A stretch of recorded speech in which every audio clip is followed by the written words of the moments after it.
נתחיל. שלום, אני דניאל, ואני פה עם נועם, ואנחנו הולכים לעשות את אתגר המלח.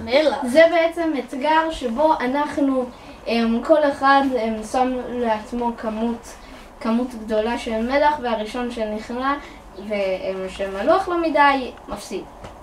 אז בוא נתחיל. יאללה, בוא נעשה את זה. קצת קודם, קצת. עושים קצת. הנה, אותו דבר, מהר. אוקיי. הנה. אותה כמות? לכל אחד יש כמות כזאת של מלח. 2. לא מלוח בכלל. לא מלוח. לא מלוח. זה לא מלוח, זה טעים. יש לי יותר מדי רזיסטנס. יש לי איזה נציב של מלח מים המלח, אז אני אוכל הרבה. זה לא מתקרב אפילו. אוקיי, יאללה. נגלה שנייה. אוקיי, עכשיו 2 שקשוקים. 1, 2. תעשה. 1, 2. אוקיי. 3. רגע, זה לא מספיק. יש פחות. 3, 4. 2, 1. זה לא מלוח. זה לא... מתקרב. קצת מגעיל. מגעיל לאכול את זה ככה. זאת טעים. בא לי עכשיו קנה דרך לאכול עם זה.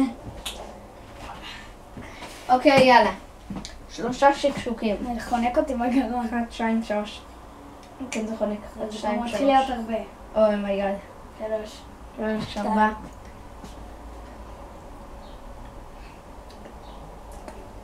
ירד מהפעם שעברה. אוי, אני לא יכול. אני לא נכנע לך, אבל זה כבר מתחיל להיות מלוח. אתה צודק. אבל זה היה פחות מלוח מהשני, למרות ששמתי יותר. 4 שקשוקים. לא, אני אמות. אוקיי, גו. אתה מוותר? גו. 1, 2, 3, 4. אתה טוב 1, יותר. 2, 3, 4. זה כבר מלא. 1, 2, אנחנו הולכים למות. 3. הללויה.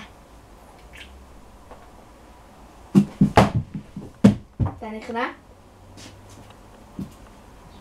אתה נכנע? אתה נכנע? אני מת, אני אתה מת. נכנע? כן. יש! הפסדתי. מה העונש שלי? ממי. טוב, זה היה אתגר המלח, ואנחנו נראה אתכם בסרטון הבא. להתראות. אוקיי, מה צריך להיות העונש?